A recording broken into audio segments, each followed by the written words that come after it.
expliquer.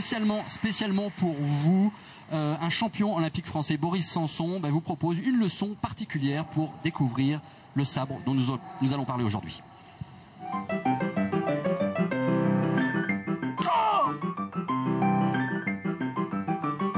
Bonjour, aujourd'hui la leçon du jour, le sabre.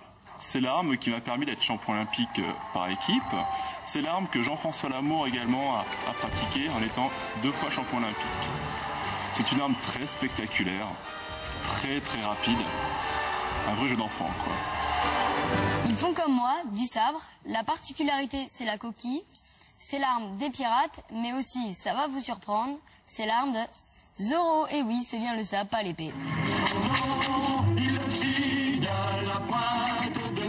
Non, du sabre. Au sabre, on peut toucher avec la pointe, mais aussi avec le tranchant et le dos de la lame. Il n'y a qu'au sabre qu'on peut couper ainsi son adversaire en tranches. Sinon, il faut viser la partie supérieure du corps, car c'était l'arme des cavaliers, et ça ne servait à rien de tuer le cheval en dessous.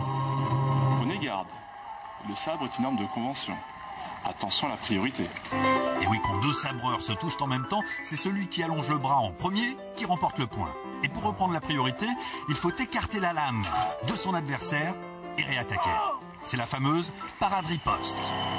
Vous voyez, le sabre, c'est pas très compliqué. Allez, je vous donne rendez-vous sur les pistes.